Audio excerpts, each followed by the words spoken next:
देखिए, इससे पहले ही वीडियो में हमने इस चैप्टर को यानी वह चिड़िया जो कि हिंदी की 6th क्लास की बसंत का पहला चैप्टर था, उसको सीखा था। और यह जो कविता है जिसका शीर्षक है वह चिड़िया, जो लिखी गई है केदारनाथ अग्रवाल के द्वारा। हम इस क्लास में इस कविता का क्या करने वाले हैं, अभ्यास करने वाले हैं, यानी जो एक्सरसाइज दे रखी है हम उन एक्सरसाइज को कर रहे होंगे इस क्लास में। सबसे पहले मैं एक बार और कविता पढ़ के सुना देता हूँ और उसमें जो मैंने सिखाया है वो भी बता देता हूँ। कविता क्या कहती है केदारनाथ अग्रवाल की। वह चिड़िया जो चोंच मारकर दूध भरे जुंडी के दाने रुचि से रस से खा लेती है, वह छोटी संतोषी चिड़िया नीले पंखों वाली मैं हूँ, मुझे अन्न से बहुत प्यार है। वह चिड़िया जो कंठ खोलकर बूढ़े वन बाबा की खातिर रस उड़ेल कर गा लेती है, वह छोटी मुंह बोली चिड़िया नीले पंखों वाली मैं हूँ, मुझे बिजन से बहुत प्यार है। वह चिड़िया जो चोंच मारकर चढ़ी नदी का दिल टटोलकर जल का मोती ले जाती है, वह छोटी गर्वीली चिड़िया नीले पंखों वाली मैं हूं, मुझे नदी से बहुत प्यार है। हमें इस कविता को पढ़ने के दौरान पता चलता है जो लेखक हैं केदारनाथ अग्रवाल जी, उन्होंने अपने आप को एक नीले पंखों वाली चिड़िया मान लिया है। उन्होंने उसको उस चिड़िया को मानकर जितनी भी उनके अंदर विशेषताएं उनको उस चिड़िया के माध्यम से उन्होंने आपको बताने की कोशिश करी। उन्होंने बताया है कि मैं अनाज से बहुत प्यार करता हूँ। जो दूध भरे अनाज के दाने हैं, चाहे वो बाजरा हो, गेहूं हो, जौ हो, मक्का हो, कोई भी अलग अलग प्रकार के जो दाने हैं वो सब मुझे बड़े प्रिय हैं। वो बताते हैं कि मैं विजन से यानी अकेले रहने से बहुत प्रेम करता हूँ, मुझे अकेला रहना बहुत पसंद है। वो बताते हैं कि मैं साहसी हूँ, मैं कितनी भी नदी ऊपर आ रही हो फिर भी मैं उसमें डूब कर पानी पी लेता हूँ, मुझे इससे कोई दिक्कत नहीं, मैं साहसी हूँ, गर्व है मुझे इस बात पर। ऐसे ही उन्होंने कुछ और अपनी विशेषताएं इसी कविता के माध्यम से बताई हैं। उन्होंने बताया है कि मैं दूसरों के खातिर पूरे जोर से, पूरी ताकत से, पूरे सुर के साथ क्या कर लेता हूँ, गा लेता हूँ, दूसरों की मदद कर देता हूँ। अब हमें इस चैप्टर की एक्सरसाइज करनी है और इस एक्सरसाइज में दे क्या रखा है उसके बारे में देख लीजिए। सबसे पहले हम इस चैप्टर की वर्ड मीनिंग को देख लेते हैं। जो भी कठिन शब्द इस चैप्टर में हमने देखे हैं उन सभी के बारे में बात कर लेते हैं। तो कौन से कठिन शब्द इसमें आते हैं, तो सबसे पहला है जुंडी के दाने। जुंडी के दाने का मतलब होता है अनाज के दाने, यानी अलग अलग तरीके के जो अनाज हैं, चाहे वो गेहूं हो, बाजरा हो, मक्का हो, धान हो, जौ हो, कुछ भी हो, उन सब अनाज के दानों को हम एक साथ क्या कह सकते हैं, जुंडी के दाने कह सकते हैं। दूसरा शब्द आता है रुचि से। रुचि का मतलब क्या होता है, आनंद से। रस से मतलब क्या होता है, स्वाद से। अन्न का मतलब क्या होता है, भोजन। कंठ का मतलब क्या होता है, गला। वन का मतलब क्या होता है, जंगल। रस का मतलब क्या होता है, मिठास। विजन का मतलब क्या होता है, अकेलापन। ये कुछ वर्ड मीनिंग है जो कि हमें चैप्टर में बताए गए हैं और मैं चाहता हूं कि आप इन वर्ड मीनिंग को एक पेज पर अच्छी तरीके से लिख लें, ताकि आप जब भी दोबारा पोयम अपने आप पढ़ रहे हो तो आपके समझ में अच्छी तरीके से आ जाए। सबसे पहला जो प्रश्न चैप्टर में बनता है वो ये है कि कविता पढ़कर तुम्हारे मन में चिड़िया का जो चित्र उभरता है उस चित्र को कागज पर बना।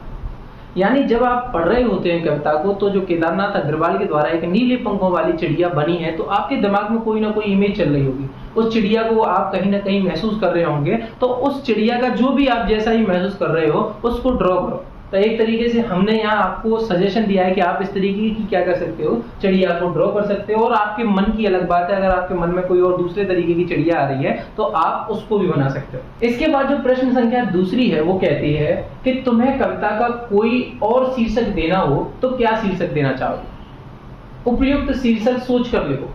ये अगला प्रश्न कह रहा है कि मान लीजिए आपको इस कविता का दूसरा नाम देने की कोशिश करिए। जैसे एक्चुअल में इसका नाम क्या है, वह चिड़िया जो, तो आप इसका क्या दूसरा नाम देने चाहोगे। तो हमने यहाँ पे कुछ लिखे हैं, छोटी चिड़िया नाम दे सकते हैं हम, या साहसी चिड़िया दे सकते हैं, चंचल चिड़िया नाम दे सकते हैं, या नीले पंखों वाली चिड़िया नाम दे सकते हैं। कुछ भी नाम दे सकते हो। आपके दिमाग में अगर कोई और नाम आ रहा हो तो आप वो भी लिख सकते हो। तीसरा प्रश्न कहता है इस कविता के आधार पर बताओ कि चिड़िया को किन किन चीजों से प्यार है। तो हम पढ़ते हैं तो हमें पता चलता है कि चिड़िया को अन्न से बहुत प्यार है, वो भोजन को बहुत प्यार करती है, उसको जंगल से बहुत प्यार है, उसको अकेले रहने से बहुत प्यार है, और उसको नदी से भी बहुत प्यार है। ये हमें कविता पढ़ने के दौरान बातें पता चलती हैं। अगला सवाल कहता है चौथा, आशय स्पष्ट कीजिए, यानी इसका मतलब समझाइए हमें क्या कहना चाह रही है लाइन। तो सबसे पहली लाइन कह रही है रस उड़ेल कर गा लेती है। इसका मतलब क्या है? रस का मतलब क्या होता है? रस का मतलब मिठास, मिठास होता है यानी अच्छाई तरीके से। तो ये इसका मतलब ये है कि चिड़िया जब खुश होती है तब अपने कंठ को, कांड लिख रहा है यहाँ, इसको सही कर लेना, कंठ कर लेना, अपने कंठ से मधुर स्वर में गाना गाती है, यानी मीठे मीठे स्वर में गाना गाती है। इसका मतलब ये है कि जब चिड़िया खुश होती है तो वो पूरे मन के साथ अपने स्वर, अपने कंठ से मीठा मीठे गाने गाती है। चढ़ी नदी का दिल टटोलकर जल का मोती ले जाती है। इसका मतलब क्या है? इसका मतलब यह है कि चिड़िया साहसी है और जब नदी में पानी बहुत ऊपर तक आ रहा होता है, बिना उसकी परवाह करे भी चिड़िया क्या करती है? उसमें से पानी पी लेती है। तो वह छोटी सी चिड़िया बड़ी साहसी है, वह बिना इस बात की परवाह किए कि नदी का बहाव तेज है उसमें से पानी पी लेती है। और ये हमें लाइन बताती है इस बात को। इसके बाद वैसे तो चैप्टर में ज्यादातर हमें जो सिखाया जाता है स्कूलों में वो केवल इतना ही सिखाया जाता है कि हम वर्ड मीनिंग कर लें और जो 2-4 क्वेश्चन आंसर दे रखे हैं जो कि मैंने अभी अभी आपको बताए हैं वो कर लें। अच्छा, आप इन क्वेश्चन आंसरों को अपने हिसाब से वीडियो पॉज करके लिख लिया करो, ठीक है। देखिए आगे दे रखी है अनुमान और कल्पना के बारे में। उसमें हमें सोचना है, समझना है, अपना दिमाग का इस्तेमाल करना है। क्या दे रखा है? कवि ने नीली चिड़िया का नाम नहीं बताया। यानी जब हम कविता पढ़ते हैं और बार बार यह लाइन आती है कि वह नीली चिड़िया, वह नीली पंखों वाली चिड़िया मैं हूँ, वह नीले पंखों वाली चिड़िया मैं हूँ, उस कविता में केदारनाथ अग्रवाल जी के द्वारा कोई भी उस नीली चिड़िया का नाम नहीं बताया गया। बात सही है। वो कौन सी चिड़िया रही होगी? इस प्रश्न का उत्तर जानने के लिए पक्षी विज्ञानी सलीम अली की पुस्तक भारतीय पक्षी देखो। इनमें ऐसे पक्षी भी शामिल हैं जो जाड़े में एशिया के उत्तरी भाग और अन्य ठंडे देशों से भारत आते हैं। उनकी पुस्तक को देखकर तुम अनुमान लगा सकते हो कि इस कविता में वर्णित नीली चिड़िया शायद इनमें से कोई एक रही होगी। शायद नीलकंठ, छोटा किलकिला, कबूतर या बड़ा पतरंगा में से कोई एक होगी। सवाल कहता है कि देखिए आपको पता है कि लेखक ने इसका नाम नहीं बताया। हमारे भारत के एक बहुत बड़े पक्षी वैज्ञानिक हैं जिनका नाम है सलीम अली। वो सलीम अली, उनकी एक अलग अलग तरीके, भारत में पाए जाने वाले जो अलग अलग तरीके के पक्षी हैं उन पर एक पुस्तक लिखी हुई है जिस पुस्तक का नाम है भारतीय पक्षी। किताब चैप्टर हमसे कहती है कि आप क्या करिए, आप वो भारतीय पक्षी सलीम अली की पुस्तक को देखिए। उसमें अलग अलग तरीके के भारत में पाए जाने वाले पक्षी दे रखे हैं और साथ ही साथ वो पक्षी भी दे रखे हैं जो दूसरे ठंडे इलाकों से भारत में आते हैं जब भारत में सही मौसम होता है तब। और आपको ये अनुमान लगा के बताना है कि ये जो पक्षी है वो कौन सा रहा है। कोई नीलकंठ है, छोटा किलकिला है, कबूतर है, बड़ा पतरंगा है क्या? तो आप सामने जब स्क्रीन पे देखोगे तो आपको पता चलेगा कि ये जो है वो नीलकंठ है, ये कबूतर है, ये छोटा किलकिला है और ये बड़ा पतरंगा है। समझ में आ रही है बात आपके? यानी ये जो आपको चित्र दिखाई दे रहे हैं अलग अलग पक्षी के, ये वाला तो नीलकंठ का चित्र है, ये वाला कबूतर का है, ये छोटा किलकिला जिसको इंग्लिश में हम किंगफिशर कहते हैं वो है, और ये बड़ा पतरंगा है। इसकी जो पूंछ होती है वो नीली होती है। अब हमें अनुमान लगाना है कि साहब इन चारों में से वो नीला पक्षी कौन सा है। तो हम अनुमान लगाते हैं, देखते हैं कि देखिए साहब कबूतर तो कतई नहीं होगा। बात सही है, गलत है, क्योंकि इसका रंग नीला नहीं है, कोई दिक्कत तो नहीं, ये तो हट गया पहले से। अब ये कहते हैं कि नीलकंठ और ये छोटा किलकिला यानी ये और ये दोनों क्या करते हैं? ये दोनों के दोनों कीड़े खाते हैं। क्या खाते हैं? कीड़े खाते हैं। जबकि लेखक अनाज खाने की बात कर रहे हैं। क्या खाने की बात कर रहे हैं? अनाज खाने। जो बड़ा पतरंगा है वो नीले कलर का है और साथ ही साथ अनाज के दाने खाता है। इस वजह से हम कह सकते हैं कि साहब इसका आंसर क्या रहा है? बड़ा पतरंगा रहा है। कोई दिक्कत तो नहीं, समझ में आ गई आपके बात? ठीक है, आगे देखें। आगे क्या दे रखा है? दूसरा सवाल कहता है नीचे कुछ पक्षियों का नाम दिए हैं। के साथ नीचे कुछ पक्षियों के नाम दिए हैं, जैसे मैना दिया है, कौवा दिया है, कौवा दिया है, बतख दिया है, कबूतर दिया है, ऐसे करके कुछ पक्षियों के नाम दे रखे हैं। उनमें यदि कोई पक्षी एक से अधिक रंग का है तो लिखो कि उसके किस हिस्से का रंग कौन सा है। जैसे तोते की चोंच लाल और शरीर हरा है। ये कह रहे हैं कि देखिए साहब यहाँ पे मैना, कौवा, बतख और कबूतर के बारे में जो बात करी गई है वो ये ऐसे कही है कि इन्हें अगर आपने ये पक्षी देखे हैं, अगर नहीं देखे हैं तो ये देखो साहब, ये तो मैना है, ये कौवा है, ये बतख है और आपका ये कबूतर है। हमें ये बताना है कि ये पक्षी अलग अलग रंग के अगर हैं तो कौन सा रंग कौन से हिस्से का है, ये बात भी बतानी है। जैसे शरीर एग्जाम्पल के तौर पे तोता आपने देखा होगा तो उसकी जो चोंच होती है वो लाल होती है, उसका जो शरीर होता है वो हरा होता है। इसी प्रकार जो मैना देख लीजिए कैसी है, इसकी जो चोंच और उसकी जो पैर हैं वो कैसे हैं, पीले रंग के हैं। तो हमने लिखा है कि मैना, देखो यहाँ पे एक ही मात्रा हो रही है, एक आप दो लगा लेना। मैना जो है पंख उसके कैसे हैं, हल्के या गहरे रंग के हैं, चोंच उसकी पीले रंग की है और पैर भी उसके कैसे हैं, पीले रंग के। कौआ की बात करें यानी कौए की बात करें तो जो कौआ होता है वो दो तरीके होते हैं, एक तो एकदम काला होता है और एक हल्का काले रंग का होता है। तो ये लिख सकते हैं हम के साथ, कौआ का शरीर जो होता है वो काले रंग का होता है, पंख जो होते हैं वो हल्का या गहरे रंग के हो सकते हैं, हल्के काले या गहरे रंग के, कोई दिक्कत तो नहीं।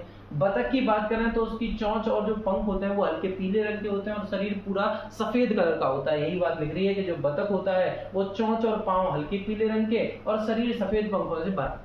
अगर हम कबूतर की बात करें तो उसके पांव गुलाबी होते हैं, आंख लाल होती है और शरीर स्लेटी रंग का होता है। यही बात लिखी है कि साहब कबूतर का शरीर स्लेटी रंग का, आंखें लाल रंग की, पांव गुलाबी और ये गाल सतरंगी रंग के हो रहे हैं। ये बिल्कुल गलत बात लिख रही है, इसको सही करके काट देना है, यहाँ पे छोड़ना ही मत इसके, कोई दिक्कत तो नहीं। आगे कहता है कि देखिए जब आप कविता पढ़ते हो तो वहां पे आपको देखने को मिलेगा कि हर पैराग्राफ की, यानी जो कविता का पैराग्राफ है उस हर एक पैराग्राफ की जो शुरुआत होती है वो वहां से होती है, वह चिड़िया जो, और खत्म होती है मुझे बहुत प्यार है। जैसे अगर आप एक बार पोयम को देखना भी चाहें तो हम देख सकते हैं, देखिए इस पैराग्राफ को देखिए, ये शुरुआत होता है वह चिड़िया जो से और मुझे बहुत प्यार है, वह चिड़िया जो मुझे बहुत प्यार है। इस तरीके से यहाँ पे लेखक ने क्या करी गई है, लेखक ने हमेशा पैराग्राफ की शुरुआत करी गई है वह चिड़िया जो से और खत्म कराया मुझे उससे बहुत प्यार है। तो ये क्वेश्चन कहता है कि आप भी कोशिश करके देख लीजिए जिसमें जो आपकी कविता शुरू हो रही हो वह चिड़िया जो से शुरू हो रही हो और खत्म हो रही हो बहुत प्यार है। हमने एक कोशिश करके देखी, आप देख लीजिए कोशिश सार्थक रही है कि नहीं, इसका कुछ अर्थ निकला है कि नहीं, कि वह चिड़िया जो पंख खोलकर आसमान में गोल घूमकर धरती पर आ जाती है, वह छोटी नन्ही सी चिड़िया नीले पंखों वाली मैं हूं, मुझे धरती से बहुत प्यार है। यहाँ पे आप देखोगे कि साथ जो चिड़िया है वो पंख खोलकर आसमान में घूम घूम कर धरती तक आ जाती है और वो छोटी सी नन्ही चिड़िया नीले पंखों वाली है और उसे धरती से बहुत प्यारा है। तो हमने कोशिश करी है कि हमारी जो लाइन है वो भी वह चिड़िया जो से शुरू हुई है और बहुत प्यारा है खत्म हुई है, कोई दिक्कत तो नहीं। यहाँ तक आप भी ऐसी अलग कोशिश कर सकते हैं जिसमें इस तरीके से लाइन जो है आपके पैराग्राफ की वह चिड़िया जो से शुरू हो रही हो और एंड में खत्म हो रही हो, मुझे बहुत प्यार है। आगे चौथा क्वेश्चन कहता है, चौथा क्वेश्चन क्या कहता है, चौथा प्रश्न कहता है तुम भी ऐसी कल्पना कर सकते हो वह फूल का पौधा जो पीली पंखुड़ियों वाला महक रहा है वो मैं हूं, उसकी विशेषताएं मुझ में है, फूल के बदले वह कोई दूसरी चीज हो सकती है जिसकी विशेषताओं को गिनाते हुए तुम उसी चीज से अपनी समानता बता सकते हो। ऐसी कल्पना करके आधार पर कुछ पंक्तियां लिखी। ये क्या कह रहा है कि देखिए लेखक ने क्या करा है, लेखक ने अपने आप को एक नीली चिड़िया की उपाधि दी है और उसने उस नीली चिड़िया के माध्यम से उस लेखक के अंदर छुपी हुई जो विशेषता है उसको हमारे सामने उजागर किया, हमें दिखाया। ऐसे ही हमसे कहा गया है कि आप कोई भी चीज जो आपके आसपास हो, जैसे एग्जाम्पल के तौर पर वो कह रहे हैं कि कोई फूल का पेड़ हो आपके पास, कोई भी चीज आपके आसपास हो उसका इस्तेमाल करके आप भी एक पोयम लिखिए, अपने बारे में अपनी विशेषताओं को लिखिए। तो जैसे मान लीजिए कोई मोटरसाइकिल खड़ी हो सामने आपके और जो चालू ना होती हो तो आप कह सकते हो कि वो मोटरसाइकिल भी नहीं चलती और मैं ढीठ भी ऐसा हूं जो किसी की बात पर नहीं चलता। इस तरीके से आप बना सकते हो। बेकार बात है ऐसा कहना, तो सही कहें। देखो हमने एक कोशिश करी है कि जो सूरज होता है उसको मान के कराया, हमने अपनी कैरेक्टरिस्टिक बताने की कोशिश करी है किसी और बच्चे की कि वह सूरज जो लाल तेज सा चमक रहा है, वह सूरज जो कि दूर देखने पर बहुत तेज सा चमक रहा है, पूरी ऊर्जा के साथ चमक रहा है, धरती को जो सेक रहा है, यानी धरती पर भी क्या कर रहा है, अपना प्रकाश डाल रहा है, यहाँ पे गर्मी पहुंचा रहा है, कभी ना थकने वाला, हरदम तत्पर रहने वाला, नन्ना मुन्ना गोल सिपाही, मैं हूं वह भोला भाई। तो यहाँ पे लिखने की कोशिश करी गई है इसी तरीके से एक पोयम जो कि सूरज के माध्यम से अपनी विशेषताओं को उजागर करा गया है कि तेज है यानी ऊर्जामान है, थकता नहीं है, तत्पर हमेशा तैयार रहता है, छोटा सा है और वह भोला यानी सीधा व्यक्ति है। इस तरीके से एक सूरज को एक कल्पना मानकर एक बच्चे ने अपनी क्या करी है, अपनी विशेषताओं को बताया है। कोई दिक्कत तो नहीं, यहाँ तक समझ में आ गया। आप भी इसी तरीके से किसी चीज की विशेषता, किसी चीज को मानकर अपनी विशेषताओं को, अपने गुणों को क्या कर सकते हो, उजागर कर सकते हो। भाषा की बात। देखिए यहाँ पे और हमें क्वेश्चन आंसर इतने जान लिए उसके बाद, देखिए भाषा की बात में हमें क्या बताना है उसके बारे में देखिए। सबसे पहले आप ये चीज़ें देख लीजिए कि आप दो चीज़ें समझ लीजिए, एक तो विशेषण और विशेष क्या होता है इसके बारे में पहले समझ लीजिए, आगे और पढ़ने के। विशेषण क्या होता है? ऐसे शब्द जो कि संज्ञा या सर्वनाम की विशेषता बताते हैं, यानी कोई भी नाम लिखा हो उसकी अगर विशेषता के बारे में बात करें कोई भी शब्द तो उसको हम विशेषण कहते हैं, और जिसकी विशेषता बताइए उसको हम क्या कहते हैं? विशेष कहते हैं। जैसे एग्जाम्पल के तौर पे पानी वाला बादल, तो बादल जो है वो एक संज्ञा है, और कैसा है बादल है? पानी वाला, तो जो पानी वाला है वो विशेषण है। और किसकी विशेषता बता रहा है? पानी वाला बादल की बता रहा है, तो बादल क्या होगा? विशेष होगा। कोई दिक्कत तो नहीं यहाँ पे। इसी तरीके से यहाँ पर क्या दिया गया है? कुछ शब्द दिए गए हैं जैसे चिड़िया और दराज। चिड़िया और दराज क्या है? ये है संज्ञा, और इनकी विशेषता बताने वाले शब्द दिए जैसे पंखों वाली, नीले पंखों वाली, ऊपर वाली दराज, ऊपर सबसे ऊपर वाली दराज। तो यहाँ पे ये शब्द क्या दे रखे हैं? जो अंडरलाइन वाले शब्द हैं ये विशेषण है, जो कि हमें चिड़िया की और दराज की क्या की बताते हैं? विशेषता बता रहे हैं। कोई दिक्कत तो नहीं। जिसकी विशेषता बताई जा रही है उसको हम क्या कहते हैं? विशेष कहते हैं। जैसे जो चिड़िया की विशेषता बता रहे हैं तो यहाँ पर चिड़िया क्या हो गई? विशेष हो गई। यहाँ दराज की विशेषता बताई जा रही है तो दराज क्या हो गया? विशेष हो गया। कोई दिक्कत तो नहीं आता। अब ये कह रहा है कि यहाँ पे कुछ संज्ञा दे रखी है, जैसे मोरों वाला बाग, पेड़ों वाला घर, फूलों वाली क्यारी, स्कूल वाला रास्ता, हंसने वाला बच्चा, मूंछों वाला आदमी। हमें ऐसे शब्द लगाने हैं इनके आगे जो कि इनकी विशेषता बताने लग जाए। जैसे एग्जाम्पल के तौर पे मोरों वाला बाग के आगे हमने लगाया रंग बिरंगे मोरों वाला बाग। तो मोरे वाला बाग की जो मोरों वाला बाग है उसकी विशेषता कैसे बताई जा रही है? रंग बिरंगे, तो ये विशेषण का काम करेंगे। कोई दिक्कत तो नहीं। पेड़ों वाला घर, हरे भरे पेड़ों वाला घर। फूलों वाली क्यारी, लाल पीले हरे नीले गुलाबी फूलों वाली क्यारी। स्कूल वाला रास्ता, कच्चे स्कूल वाला रास्ता। हंसने वाला बच्चा, ज्यादा हंसने वाला बच्चा। मूंछों वाला आदमी, बड़ी मूंछों वाला आदमी, छोटी मूंछों वाला आदमी, कम हंसने वाला बच्चा भी लिख सकते हैं हम यहाँ पे, कोई दिक्कत की बात नहीं है। समझ में आ गई इतनी बात? आगे देखें।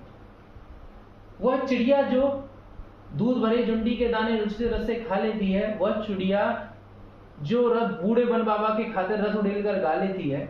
इस तरीके की ये कविता में लाइनें दी गई हैं। कविता की इन पंक्तियों में मोटे छापे वाले शब्द, जैसे मोटे छापे वाले रस उड़ेल कर, रुचि से, ये मोटे छापे वाले शब्द ध्यान से पढ़ो।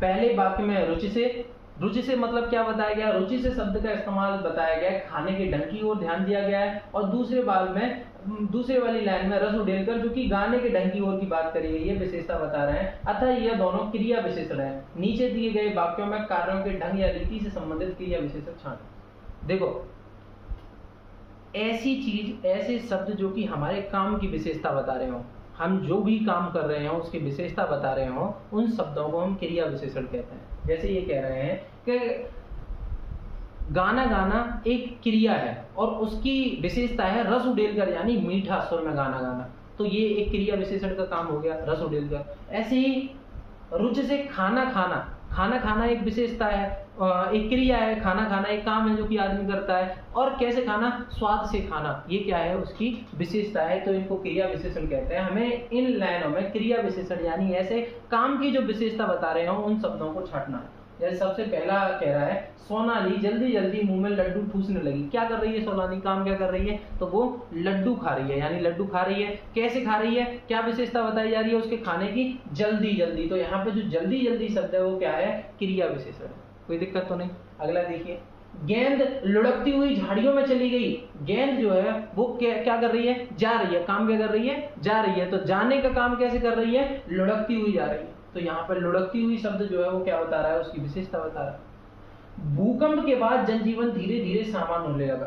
क्या आया? पहले तो ये बताओ क्या हुआ? भूकंप आया, और फिर उसके बाद क्या हो रहा है? अब जनजीवन जो है वो धीरे धीरे सामान्य हो रहा है। तो धीरे धीरे शब्द जो है वो क्या हो रहा है? एक क्रिया विशेषण का काम कर रहा है। कोई सफेद सी चीज धप से आंगन में गिरी। क्या हुआ? क्या कोई चीज गिरी? क्या गिरी? सफेद सी गिरी। कैसे गिरी? धप से गिरी। यानी जो सफेद सी चीज है वो क्या है? यहाँ पे क्रिया विशेषण है। टामी फुर्ती से चोर पर झपटा, यानी देखो एक चोर आया, उस पर कुत्ता झपटा, तो झपटने का काम कुत्ता ने करा। और कैसे करा? तेजी से, फुर्ती से करा। तेजिंदर सहम कर कोने में बैठ गया। तो बैठना उसकी एक क्रिया है और वो बैठने की जो ढंग है वो कैसा है, सहम कर, डर कर बैठा है। आज अचानक ठंड बढ़ गई है, तो जो बढ़ी है वो कैसे बढ़ी है, अचानक बढ़ी है। तो यहाँ पे जो अचानक शब्द है वो क्या है, एक क्रिया विशेषण है। तो यहाँ पर हमारा ये पहला पार्ट हिंदी बसंत का 6th क्लास का पूरा होता है। हर तरीके से हमने इसमें चैप्टर को अच्छी तरीके से समझा, हमने इसके वर्ड मीनिंग देखे, हमने इसके क्वेश्चन आंसर देखे, और जो चीज़ें ज़्यादातर टीचरों के द्वारा छुड़वाई दी जाती हैं, कभी भी स्कूल में नहीं कराई जाती, हमने वो भी सीखा। मैं आशा करता हूं कि आपके ये पाठ अच्छी तरीके से समझ में आया होगा। अगर आपके यह पाठ अच्छी तरीके से समझ में आया है तो आप मेरे द्वारा सिखाए गए दूसरे पाठों को भी देख सकते हैं, दूसरे चैप्टर को भी देखें जो अलग अलग सब्जेक्ट के हैं। आपको अगर मेरा सिखाना सही लगता है तो आप मेरे इस चैनल को सब्सक्राइब कर सकते हैं ताकि मैं अलग अलग और तरीके की वीडियो भी बना सकूं। धन्यवाद।